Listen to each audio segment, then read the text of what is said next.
From taxing public urine, to making a horse a senator, to feeding slaves to a tank of pet sea monsters, to a son openly sleeping with his own mother. These are the weirdest habits of every Roman emperor, ranked from tame to terrifying. And spoiler, by the time we get to number 1, you will be thanking modern psychiatry. Out of 70 Caesars who ever sat the throne, these 10 had the most genuinely deranged personal habits in imperial history. Alright fellas, but first, let's start gentle. Number 10, Vespasian. Vespasian, 69 to 79 AD, had a weird obsession with public bathrooms, not in a creepy way, in a tax revenue way. Vespasian inherited an empire that Nero had set on fire and then bankrupted, so when he took the throne, his entire reign became a frantic search for new sources of money. He found one in P. Roman public latrines collected human urine, which Roman tanners used industrially for cleaning leather and processing wool. Ammonia is great for that. Vespasian looked at the unregulated urine market and saw revenue, so he taxed it. He literally created a tax on human urine collected from public toilets. His son Titus was disgusted and complained that this was beneath the dignity of an emperor. Vespasian, in response, held a gold coin from the latest tax revenue under his son's nose and asked, "Does this offend you, son?" Titus shook his head no. Vespasian smiled and delivered the line that became immortal Latin, "Pecunia non olet," money doesn't stink. He died 2 years later joking that he was becoming a god, plus 50 charisma. The man taxed P and got memorialized for it. Bro turned bathrooms into Wall Street. Number 9, Honorius and his pet chicken. We covered this one briefly in another video, but it deserves its full place on this list. Emperor of the Western Roman Empire from 395 to 423 AD, Honorius spent his entire reign hiding in the swamp city of Ravenna because it was impossible to siege. While he was in there, the actual Rome, the city, the capital, the heart of Western civilization, fell to the Goths in 410 AD for the first time in 800 years. The messenger who sprinted into the imperial palace shouting, "Roma is dead," was referring to the city. Honorius started sobbing because Honorius had a pet rooster he kept in his quarters named Roma. He thought the chicken had died. The messenger had to clarify it was the city. Honorius's relieved response, according to the historian Procopius, was, "Oh, thank goodness, I thought you meant my Roma." Then he went back to feeding the chicken. The chicken was the only meaningful relationship in his life. He fed it daily. He spoke to it. He named the empire's most prized pet after Rome itself. When he died of dropsy in 423 AD, the Western Empire had less than 50 years left. The chicken, as far as we know, outlived him, plus 100 oblivion damage. Number 8, Vitellius, 69 AD. Vitellius only ruled for 8 months before his own people threw him into a doghouse and killed him. But in those 8 months, he established himself as the most extreme glutton in Roman imperial history. He ate 4 full meals a day, each one large enough to feed a small village. Banquets thrown in his honor reportedly cost the equivalent of millions of dollars. The historian Suetonius wrote that Vitellius would deliberately make himself vomit between courses, throw up the previous course, and then keep eating, mid-banquet, multiple times per banquet. He was famous for it. His dish of choice, invented for him by his cooks, was called the Shield of Minerva, and it contained pike livers, pheasant brains, peacock brains, flamingo tongues, and lamprey milt, all stewed together in fish sauce imported from Spain. The dish was so expensive that just preparing it bankrupted 3 minor provinces. He would eat one, vomit, eat another, vomit, repeat, plus 7 gluttony damage. The Roman Empire literally could not afford his appetite. Number 7, Domitian and the flies. 81 to 96 AD.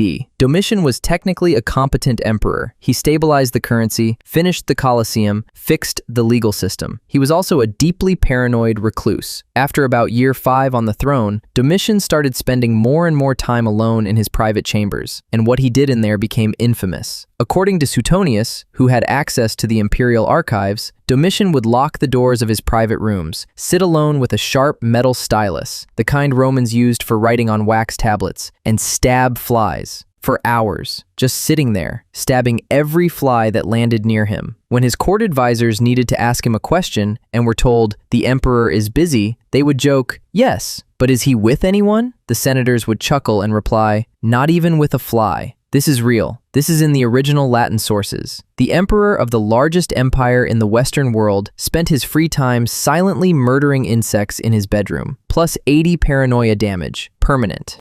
Hobbies are important, sir. Number 6. Augustus and his freak collection. Yes, the same Augustus who founded the Roman Empire and is generally considered the greatest emperor in Roman history. Augustus had a personal hobby that even his closest biographers found deeply weird. He collected, for his own private entertainment, what the Romans called pueri delicati, which translates roughly to delicate boys, meaning unusually small, unusually tall, unusually deformed, or unusually exotic-looking individuals. Augustus kept a private retinue of dwarves, giants, hunchbacks, and people with rare physical conditions, paid them a comfortable salary, and brought them out at private dinners as conversation pieces and entertainment. He found them genuinely interesting in a way that historians describe as anthropological curiosity, but that we today would call exploitative voyeurism. He would stage elaborate dinners where his collection performed for invited guests. He'd reward them with gold for being especially unusual that night.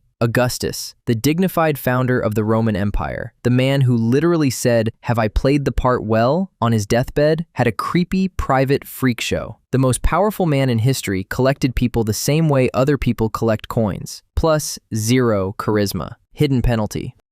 Number 5. Hadrian and Antinous, 117 to 138 AD. Hadrian was, by most accounts, one of the better Roman emperors. He traveled the entire empire on foot, stabilized the borders, built a wall across northern Britain that still stands today. He was also openly involved with a teenage Greek boy named Antinous, whom he met when Antinous was about 13 and Hadrian was 50. Antinous became Hadrian's lover, traveling companion, and constant escort for the next decade. In 130 AD, while sailing on the Nile River, Antinous drowned. Whether it was an accident, a sacrifice, a suicide, or a murder is still debated by historians. What is not debated is what Hadrian did next. Hadrian publicly proclaimed Antinous a god. He commanded the Roman state religion to add Antinous to the official pantheon of deities. He founded an entire city in Egypt named Antinopolis on the spot where the boy drowned. He commissioned hundreds of statues of Antinous to be installed across the empire. We have today more surviving statues of Antinous than of most actual Roman emperors. Hadrian wept publicly. The Senate reportedly thought he was unwell. Hadrian had so much imperial power, he just upgraded his dead boyfriend to deity status, plus 1,000 grief points. Posthumous. While we're on Hadrian, quick footnote about how weird this guy was generally. Hadrian became emperor and immediately decided to spend half his reign just walking around the empire on foot. He visited every Roman province personally, on his own legs, often carrying a soldier's pack with his own hands. This was unprecedented. Roman emperors did not travel like this. Senators were horrified. He climbed Mount Etna in Sicily just to watch the sunrise from the top. He climbed Mount Cassius in Syria for the same reason. He inspected military fortifications across modern-day Britain and Germany on foot. He built a literal wall across northern Britain, Hadrian's Wall, 73 miles long, still standing today, partly because he genuinely wanted to, and partly because he wanted Roman soldiers to do something productive. He also single-handedly invented the Roman beard. Before Hadrian, every Roman emperor and senator was clean-shaven by tradition. Hadrian thought his own chin was weak, so he grew a full beard and refused to shave it. The entire Roman aristocracy followed his example. Statues from before Hadrian have no facial hair. Statues after Hadrian have beards everywhere. He literally rewrote the look of Roman civilization because he was insecure about one body part. Plus 100 trend-setting damage. Permanent style change. Number 4. Vedius Pollio's eels. This one is a guest entry. Vedius Pollio was not technically an emperor. He was a friend and dinner host of Emperor Augustus. But the story is so peak Roman that it earns a slot. Vedius Pollio kept a giant pond on his estate filled with Murani, Mediterranean lampreys, basically eel-shaped sea monsters with teeth. He fed them daily on regular fish. But occasionally, when he was bored or when a slave displeased him, he would have that slave thrown into the eel pond alive to be devoured by the lampreys. He found this entertaining. Augustus learned about it during a dinner at Vedius's villa when one of Vedius's slaves accidentally broke a crystal cup. The slave begged Augustus to save him, knowing he was about to be fed to the eels. Augustus, the founder of the Roman Empire, the most powerful man in the Western world, was so disgusted by what he saw that he immediately ordered every crystal goblet in Vedius's house smashed and threw all of them into the eel pond. Then he freed the slave on the spot. Vedius Pollio kept his lampreys. Augustus never went back. The eel pond was real. The slaves were real. This is the kind of casual horror that makes Roman history genuinely terrifying, plus permanent moral debt to the empire. Number 3. Caligula and Incitatus, the senator horse, 37 to 41 AD.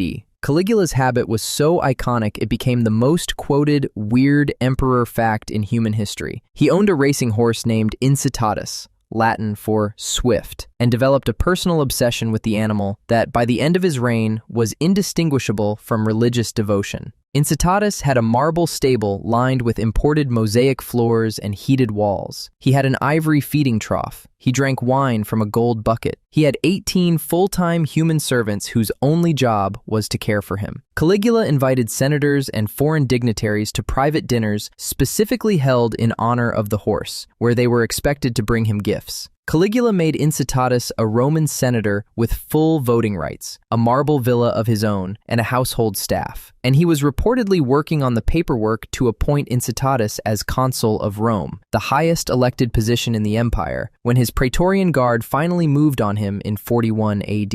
We don't know what happened to Incitatus after Caligula died. The horse was probably re-civilianized and sent to a regular pasture. But for 4 years, the horse was technically a senator of Rome. Plus 7 nepotism damage. Equine variant. Speeches must have been short.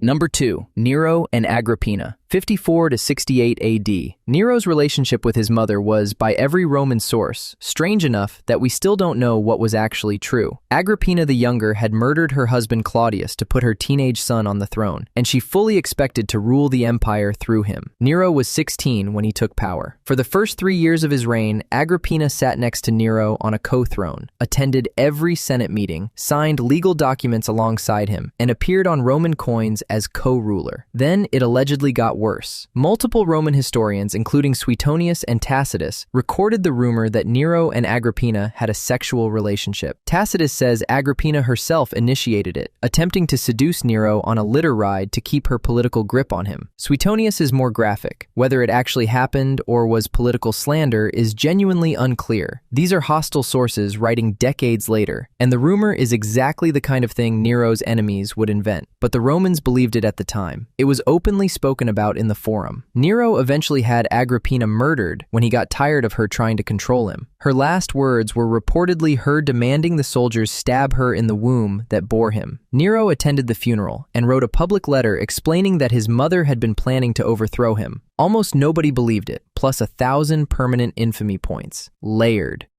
And number 1, the weirdest emperor in Roman history. It's not even a contest. Elagabalus, 218 to 222 AD.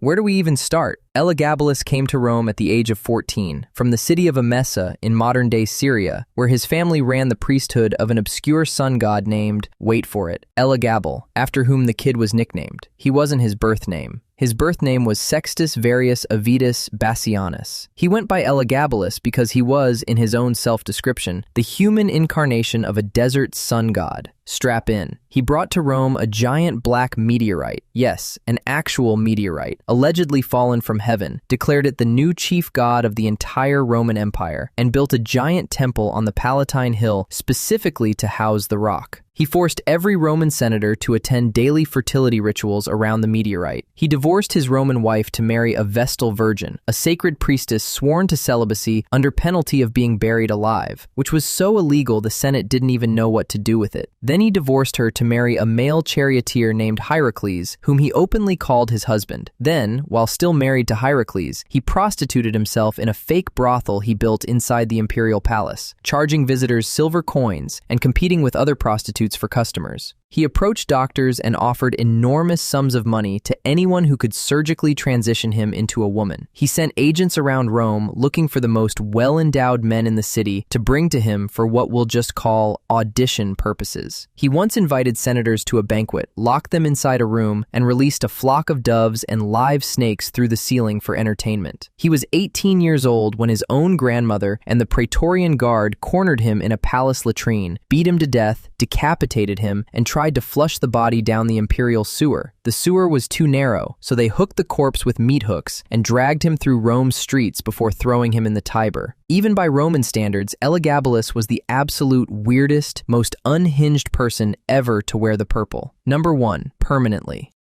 I need a drink. There you have it. 70 emperors, and these 10 had the strangest, most documented, most unforgivable personal habits in the entire imperial run. From taxing pee to deifying dead boyfriends to releasing snakes at dinner parties to surgically transitioning into a woman in 220 AD. Roman emperors were, by every measurable standard, the weirdest people in human history. And those are just the ones the historians wrote down. Imagine the ones they didn't. Well, that was a bummer. But if you want every Caesar's complete death story, ranked from worst to best, including the emperor who got turned into a Persian throw rug, the one who got stabbed mid-pee, and the one who got smothered with his own pillow, click this video right here, and I'll see you over there.